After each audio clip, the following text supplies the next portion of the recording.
Let's talk about one of the most ambitious players in the gene editing space today, CRISPR Therapeutics. With its proprietary CRISPR-Cas9 platform and a diverse pipeline spanning blood disorders, oncology, cardiovascular disease, autoimmune conditions, and regenerative medicine, this company is laying down an aggressive roadmap for 2025 and beyond. The structure of the year ahead revolves around three pillars: the commercial launch of its flagship therapy Casgevy, clinical progress across multiple programs including in vivo gene editing, and overall strategic positioning supported by a strong financial runway. We begin with Casgevy, CRISPR's first commercial product and the first FDA-approved CRISPR-based gene therapy for sickle cell disease and transfusion-dependent beta thalassemia. The therapy involves ex vivo editing of hematopoietic stem cells followed by reinfusion, offering patients a potentially curative alternative to chronic transfusions or lifelong pain management. By the end of 2024, more than 50 patients had completed at least one step in the cell collection process, and over 50 authorized treatment centers were activated globally. The goal is to expand that number to 75. Sales have started slowly, with reported revenue in the low single-digit millions in the final quarter of 2024. But CRISPR's management remains confident that the launch will inflect in 2025. The expectation is that patient cell collections will grow significantly through the year, with most of the patients already enrolled proceeding to infusion within the same time frame. 2025 is framed as a year of investment, expanding manufacturing capabilities, broadening geographical reach, and laying the groundwork for franchise profitability in 2026. Notably, Casgevy's manufacturing partners, Roslin CT and Lonza, operate at a global scale, insulating the therapy from recent tariff-related uncertainty. Importantly, CRISPR has outlined efforts to reduce the toxicity of the conditioning regimen needed for Casgevy, which currently involves chemotherapy to clear bone marrow. This could unlock a larger patient pool over time. A promising area of development includes targeted conditioning using an anti-CD117 antibody-drug conjugate, currently in preclinical development, that may allow for gentler preparation prior to infusion. Additional strategies are also being developed by CRISPR's long-standing partner, Vertex. Turning to the pipeline, CRISPR is progressing a robust suite of programs. The in vivo gene editing space, once seen as futuristic, is now very real. CRISPR is advancing two lipid nanoparticle-delivered therapies, CTX310, targeting angiopoietin-like 3, ANGPTL3, and CTX320, targeting lipoprotein A, or LPA. Both are well-validated genetic targets associated with cardiovascular disease. Phase 1 trials for both programs are underway, using a 3-dose escalation design and enrolling approximately 10 to 15 patients each. Interim data are expected in the first half of 2025, with more comprehensive updates in the second half of the year. A key clinical question will be the therapy's ability to reduce circulating levels of ANGPTL3 and LPA. These biomarkers are known contributors to cardiovascular risk, and there is hope that reducing them will translate to long-term clinical benefit.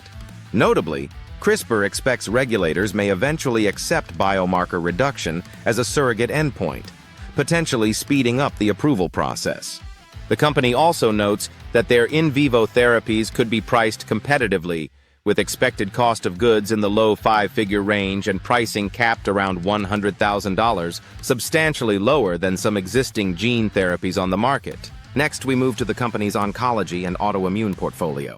CTX310 is CRISPR's next-generation allogeneic CAR-T therapy targeting CD19. The company is simultaneously running studies in relapsed or refractory B-cell malignancies and autoimmune diseases such as systemic lupus, erythematosus, systemic sclerosis, and inflammatory myositis.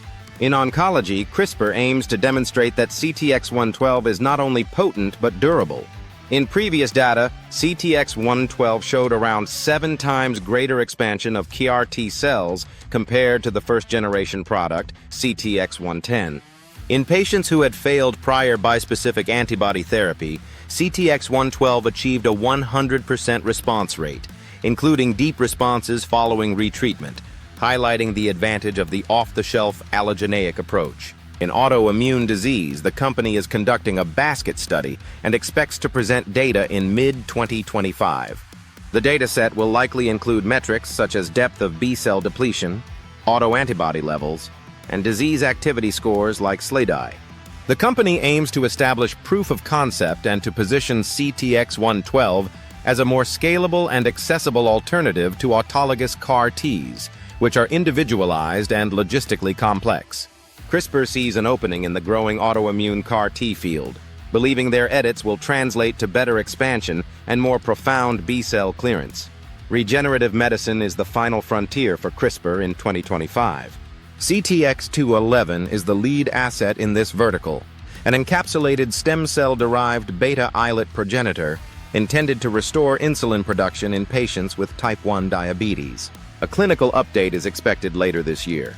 The trial is designed to assess safety as well as early efficacy markers, such as C-peptide levels, a biomarker of endogenous insulin production.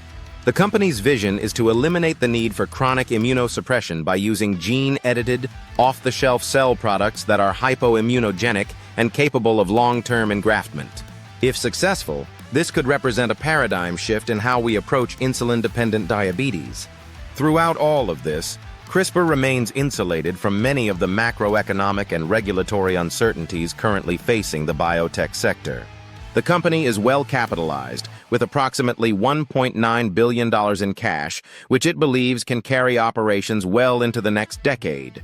Management also noted that it does not expect major regulatory hurdles in the near term, as most programs are still in early or mid-stage trials. To summarize, 2025 is shaping up to be a pivotal year for CRISPR Therapeutics. From a potential inflection point in Casgevy's commercial trajectory to first-in-human proof of concept in cardiovascular gene editing and transformative potential in autoimmune and regenerative medicine, the company is well-positioned for meaningful value creation.